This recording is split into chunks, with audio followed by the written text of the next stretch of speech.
Juli 2007, irama langkah kaki bergegas cepat meninggalkan sebuah toko buku dan menuju ke stasiun kereta. Kebetulan hari ini sehabis berkunjung ke rumah seorang teman, saya mampir ke sebuah toko buku untuk membeli beberapa buah buku yang saya butuhkan untuk sekedar menjadi bahan bacaan peneman hari-hari saya setelah lulus kuliah. Di saat kesibukan mata saya mencari-cari buku yang mungkin bisa menjadi bahan bacaan saya, sebuah panggilan telepon masuk, ya sebuah panggilan yang sama sekali tidak terduga dan akan menjadi awal hidup saya memasuki dunia kerja. Selamat siang, dengan Bapak Reza. Sebuah kalimat pembuka pembicaraan di telepon terdengar dari seorang wanita. Benar Mbak, kalau boleh tahu saya bicara dengan siapa? Saya Indri Pak, kami dari perusahaan, meminta Bapak untuk hadir ke perusahaan kami untuk mengikuti proses seleksi penerimaan kerja. Sebuah kabar yang bagus, tapi kembali saya berpikir dan mencoba mengingat kembali surat-surat lamaran yang pernah saya kirimkan. Ingatan saya masih bisa mengingat perusahaan yang pernah saya layangkan surat lamaran kerja, dan menurut saya perusahaan ini tidak termasuk di dalam daftar perusahaan yang masuk dalam list surat lamaran kerja yang saya layangkan. Aneh, masa bodoh, yang penting saya jalanin aja dulu, gumam saya, hingga akhirnya saya tertidur di kursi kereta yang mengantarkan saya ke stasiun Bogor. Wah tumben sudah rapih pagi-pagi Za, tegur mamah ketika melihat saya yang sudah rapih dan mencoba menyiapkan sarapan sendiri. Iya Emaha, hari ini ada panggilan kerja. Alhamdulillah Za, cepat juga kamu dapat panggilan, semoga diterima Za, terlihat mamah tersenyum di balik kata-katanya yang mengandung doa. Diantar Mang Iwan aja Za, biar tidak telat, ucap bapak yang rupanya mencuri dengar pembicaraan kami. Mang Iwan merupakan supir yang bekerja di keluarga kami. Haduh jangan Pak, biar Reza sendiri aja sekalian biar tahu jalan, jawab saya menolak tawaran itu. Setelah menyelesaikan sarapan dan pamit, segera saya pergi menuju perusahaan tempat saya akan melakukan tes pekerjaan. Jam masih menunjukkan pukul 7.30 sedangkan jadwal interview yang akan saya lakukan pukul 11. Jadi cukuplah waktu tempuh yang akan saya habiskan untuk menuju perusahaan tersebut. Dan kereta menjadi salah satu pilihan saya untuk mempersingkat jarak tempuh itu. Tepat jam 10:15 akhirnya saya tiba di perusahaan tersebut, sebuah kamukasi perusahaan yang terletak di Jakarta Selatan. Setelah menuju ke bagian resepsionis dan memberitahukan maksud kedatangan saya, akhirnya saya dipersilahkan duduk di sebuah ruang tunggu. Waktu luang itu saya manfaatkan untuk mencoba membaca-baca dan kembali mengingat materi kuliah yang pernah saya pelajari. Bapak Reza, mari ikut saya, tegur seorang wanita yang mempersilahkan saya untuk mengikutinya ke salah satu ruangan tempat akan dilaksanakan interview. Silahkan duduk Pak, nanti usernya akan segera datang, ucap wanita itu kembali sambil tersenyum dan beranjak pergi. Ada rasa tegang ketika pertama kali melaksanakan proses penerimaan kerja, ditambah saya masih terasa asing dengan perusahaan ini, hingga akhirnya rasa tegang itu sirna seiring sosok yang saya lihat memasuki ruangan. Kamu Mas Kamil, ucap saya heran melihat sosok yang tersenyum di hadapan saya. Mas Kamil merupakan senior saya yang telah lulus 1 tahun lebih cepat dari saya. Kaget ya Za? Iyalah Mas, soalnya seingat saya belum pernah melamar ke perusahaan ini, kembali Mas Kamil tersenyum mendengar jawaban saya. Hingga akhirnya Mas Kamil menceritakan tentang sejarah dan bergerak dalam bidang apa perusahaan tempat kerjanya itu bergerak. Kebetulan dia sudah memegang posisi penting di dalam perusahaan tersebut dan merekomendasikan saya untuk mengisi sebuah tempat dalam departemennya yang kebetulan kosong. Bagaimana Za? Tampak mata Mas Kamil mencoba memperhatikan saya. Ternyata di luar Jakarta ya Mas, sepertinya saya harus bicara sama kedua orang tua saya dulu. Lu udah dewasa Za, lelaki dewasa harus bisa punya keputusan sendiri. Jangan sampai kesempatan yang sudah di depan mata kamu sia-siakan karena keraguan kamu, terang Mas Kamil kembali, sambil berupaya menumbuhkan rasa semangat saya. Kalau kamu berminat, sekarang juga saya minta bagian HRD mengurus surat kontraknya, karena saya memang lagi butuh cepat. Lamaku berpikir mencoba menimbang semua omongan Mas Kamil, antara keinginan bekerja dan restu dari orang tua. Setelah saya berpikir lama akhirnya saya memutuskan untuk menerimanya, pasti orang tua saya akan menyetujui ini. Niat yang baik untuk sebuah pekerjaan yang baik pasti akan disetujui. Baik Mas, saya terima, sebuah senyum terlihat dari wajah Mas Kamil. Gitu dong Za, baik saya ke bagian HRD dulu untuk mengurus semua surat duanya, ucap Mas Kamil sambil menepuk bahu saya dan pergi meninggalkan saya. Setelah semua surat-surat kontrak telah saya tanda tangani, Mas Kamil segera menerangkan tentang pekerjaan yang akan saya lakukan dan proses training terlebih dahulu yang akan saya lakukan setibanya di kantor cabang.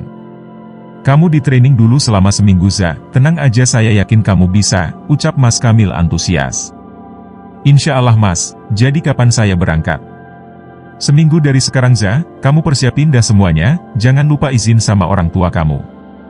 Siap Mas, terima kasih atas bantuannya.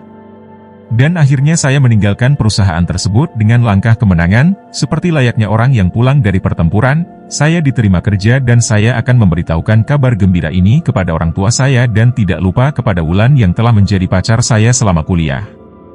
MAH, saya diterima kerja, ucap saya sesampainya di rumah dan menyampaikan kabar gembira ini kepada bapak dan ibu yang sedang bersantai di ruang tamu. Alhamdulillah Za, jawab Mamah sambil memeluk saya. Selamat Za, selamat jadi lelaki dewasa, ucap bapak sambil tertawa dan memberikan selamat. Kegembiraan itu tidak berlangsung lama, ketika saya menerangkan tentang penempatan kerja saya. Memangnya tidak bisa meminta posisi di Jakarta Za, bapak sama ibu ini sudah tua, kenapa tidak di Jakarta aja? Atau kamu nerusin usaha bapak, ucap bapak sambil tangannya mencoba mengelap keris yang terlihat sudah tua. Memang bapak adalah pengoleksi keris tua, bahkan bukan cuma keris saja, asalkan itu bernilai seni dan peninggalan masa lalu pasti dikoleksinya. Setelah saya menerangkan tentang keinginan saya untuk mandiri, dan alasan masa depan yang bagus di pekerjaan ini, akhirnya bapak dan mamah mengizinkan saya untuk pergi keluar kota dan menerima pekerjaan ini. Kapan kamu berangkat Za? Ucap bapak mencoba mencari keterangan. Minggu depan Pak, mohon restunya Pak, Bu. Iya Za, bapak sama ibu restuin yang penting kamu bisa jaga diri, dan bawa diri di sana, ucap ibu kembali memeluk saya di sela-sela isak tangisnya. Seminggu sudah berlalu dan tiba harinya keberangkatan saya, dengan diantar oleh Mang Iwan dan Wulan, segera saya menuju ke stasiun kereta yang akan mengantarkan saya ke Jawa bagian timur. Sepanjang jalan terlihat wajah Wulan yang agak berat melepas kepergian saya, hingga akhirnya kami pun tiba di stasiun kereta. Jangan lupa kasih kabar, ucap Wulan sebelum melepas saya menaiki kereta. Doain aku, semoga aku cepat nikahi kamu dan kamu bisa ikut sama aku ke sana, ucap saya sambil memeluk Wulan kemudian melepaskannya dalam balutan air matanya, dan akhirnya pijakan kaki saya mantap menaiki kereta. Selamat tinggal Jakarta, selamat datang pekerjaan baru, semoga cepat sukses, doa saya di dalam hati. Lama saya terdiam dalam keheningan, lamunan saya melayang akan sebuah rencana kerja, adaptasi dan yang pasti kamu kasih kerja yang sama sekali terasa asing bagi saya. Sebuah kota di Jawa Timur yang baru kali ini saya singgahi, dengan berbekal sebuah info dari Mas Kamil saya harus turun di stasiun Pasar Turi lalu lanjut ke stasiun berikutnya, dan lanjut ke kota tujuan. Entah berapa lama waktu yang akan saya tempuh, kebetulan gerbong kereta api eksekutif yang saya tempati tidak begitu banyak. Penumpangnya hari ini, beberapa pasang keluarga, mungkin keluarga atau hanya sepasang kekasih, dan seorang kakek yang tampaknya melakukan perjalanan sendirian. Entah saya yang paranoid atau rasa lelah yang menghinggapi saya, di sela-sela mata saya yang sudah mulai mengantuk, saya masih bisa memperhatikan mata kakek dua itu yang sedari saya mulai naik dan kereta sudah berjalan jauh, mata kakek dua itu terlihat selalu menatap saya. Hanya ketika bertemu pandangan kakek dua tersebut mencoba mengalihkan penglihatannya dari saya. Timbul pikiran negatif di otak ini, apakah kakek dua itu mempunyai niat jahat? Andai dia mempunyai niat jahat saya berpikir saya lebih muda dan segar, tentu saya akan lebih mudah menghadapi kakek dua yang sudah berumur dengan kulit yang sudah keriput itu. Persetan, coba aja kalau berani, kutuk saya, hingga akhirnya saya tertidur. Entah berapa lama saya tertidur hingga akhirnya saya terbangun dengan kondisi kereta yang terhenti di sebuah pematang sawah. Saya coba melihat keluar, tampak suasana malam sudah turun, pematang sawah dengan pemandangan gelapnya sedikit membuat suasana horor. Kembali saya teringat akan sosok kakek dua yang tadi memperhatikan saya. Saya lihat kini kursi tempatnya duduk terlihat kosong, mungkin dia sedang ke suatu tempat atau bahkan mungkin tertidur hingga tubuhnya tidak terlihat pandangan ini karena tertutup kursi. Rasa keinginan untuk buang air kecil membuat saya bangkit dari kursi dan menuju toilet. Leganya, gumam saya sambil bergegas meninggalkan toilet. Di saat keluar dari toilet sekilas saya melihat kakek dua tersebut tampak sedang berdiri di antara celah gerbong. Tatapan matanya tampak memandang keluar ke arah gelapnya malam. Karena rasa penasaran dan mencoba menghilangkan pikiran negatif saya, Segera saya hampiri kakek tua tersebut. "Sedang apa, Kek?" Sejenak kakek tua itu memandang ke arah saya, tapi hanya sejenak kini pandangan matanya kembali menyapu gelapnya malam dan tanpa sebuah jawaban. "Orang tua brengsek," maki saya tanpa bersuara, segera saya balikan badan dan mencoba meninggalkannya. Saya terdiam sejenak, hingga akhirnya saya memberanikan diri untuk menghampirinya kembali, tampak di kepalanya sebuah balutan batik, tapi bukan belangkon entah apa namanya. "Ada apa, Kek? Kalau kamu hendak berkunjung ke daerah baru, tokamung yang sopan, jangan arogan." Mendengar jawaban kakek itu emosi saya seketika agak terpancing. Apa maksud omongan kakek dua ini? "Maksud kakek apa?" jawab saya agak meninggi. "Singkirkan harimau putih yang sedari tadi menemani kamu itu." Wah, akhirnya sekarang saya berpikir bahwa kakek dua ini sedikit kurang waras. Mana ada harimau putih di dalam gerbong ini? Lama saya terdiam tanpa mencoba menjawab karena saya bingung jawaban apa yang harus saya berikan. "Coba kamu lihat kera dua yang ada di pematang sawah itu, mereka tampak tidak senang dengan kehadiran kamu dan harimau putihmu itu." Kembali kakek dua tersebut mengeluarkan kata dua yang di luar kamugika saya untuk berpikir. Mata saya mencoba mencari sekumpulan kera atau mungkin seekor kera yang ada di pematang sawah itu, tapi hanya kegelapan malam yang terlihat oleh mata ini. Rasa kesal bercampur dengan rasa heran segera memenuhi rongga dada ini, ingin rasanya saya segera memaki kakek dua ini, tapi saya masih mempunyai moral yang mengajarkan saya untuk bersopan santun. "Mungkin kakek lelah, sebaiknya istirahat, Kek," ucap saya sambil mencoba kembali ke kursi. "Sebentar, Dik, kamu dari Jakarta?" "Iya, Kek, tepatnya dari Bogor," jawab saya kembali mengurungkan niat untuk meninggalkannya. "Apakah kamu percaya dengan yang baru saja saya ucapkan?" "Sama sekali tidak, Kek. Saya tidak percaya dengan begituan. Semua hal mistis buat saya semua di luar akal sehat. Semua hal mistis bisa dijelaskan dengan ilmu pengetahuan," jawab saya menjelaskan dengan sedikit antusias.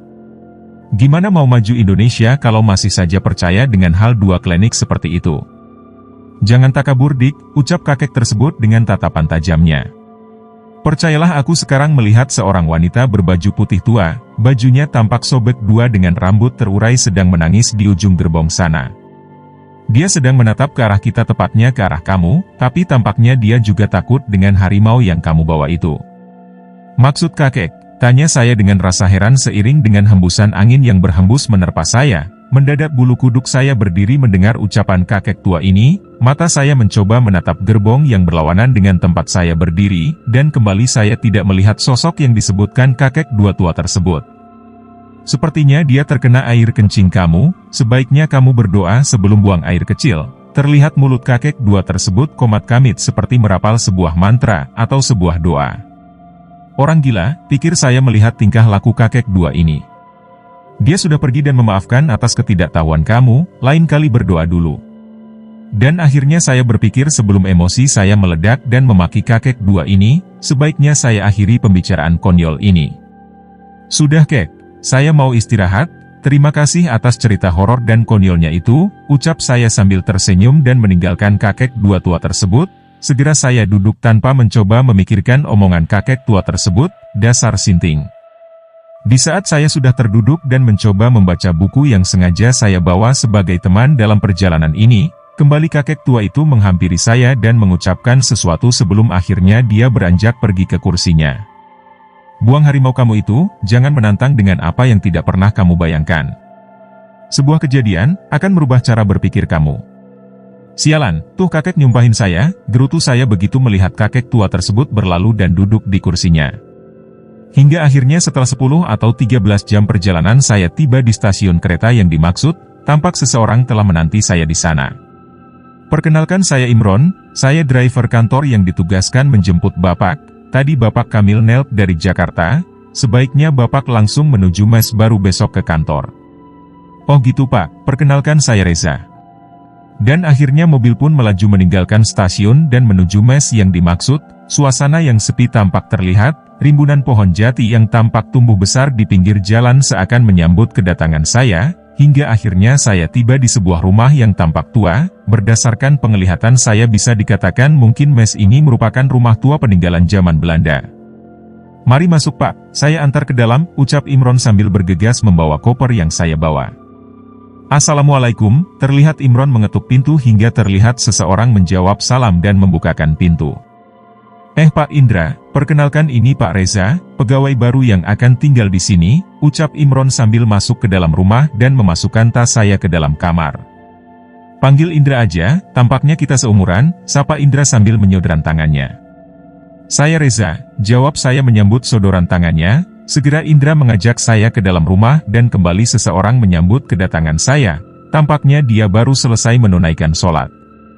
Saya Minto, sapanya, seraya saya mengucapkan nama saya kembali.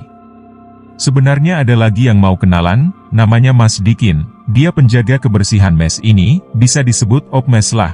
Kembali Indra menerangkan siapa saja yang menghuni mes ini. Kamu orangnya di mana? Tanya saya sambil memperhatikan ruangan. Sudah tidur, mungkin besok pagi kamu bisa kenalan dengannya. Setelah beberapa lama akhirnya Imron pamit untuk meninggalkan mes, dan saya pun bergegas menuju kamar untuk beristirahat. Kamar mandi ada di ruang belakang dekat dapur Pak Reza. Indra mencoba memberitahu tentang keberadaan kamar mandi dan kemudian hilang memasuki kamar. Kamar yang saya masuki terlihat rapih, dengan hiasan lukisan tua di dindingnya. Tempat tidur pun tampaknya disesuaikan dengan kondisi kamar yang tua, mungkin biar selaras dilihatnya, sebuah tempat tidur dengan sebuah kelambu putih. Setelah merapihkan baju ke lemari, bergegas saya menuju kamar mandi untuk sekedar membasuh badan yang sudah terasa agak lengket ini. Ruang belakang dipisahkan dengan sebuah pintu kaca tua, sebuah pintu yang memisahkan ruang tengah dengan bagian dapur serta kamar mandi. Sejuknya air segera memanjakan tubuh saya. Mata saya kembali mencoba melihat dua suasana di dalam kamar mandi. Kamar mandi ini terlihat begitu besar. Walaupun tua tapi terlihat bersih, yang membedakan dengan kamar mandi modern adalah adanya sebuah sumur yang terletak di sudut kamar mandi lengkap dengan kerekan timba untuk mengambil air. Mungkin ini untuk jaga dua di saat pompa air mengalami masalah. Memang sumur itu terlihat agak tua tapi terpelihara dengan baik. Setelah selesai mandi akhirnya saya bergegas ganti baju dan merebahkan diri di ranjang yang terasa empuk dan dingin itu. Rasa lelah yang menerpa saya setelah perjalanan seharian ini langsung membuat saya tertidur dengan pulasnya.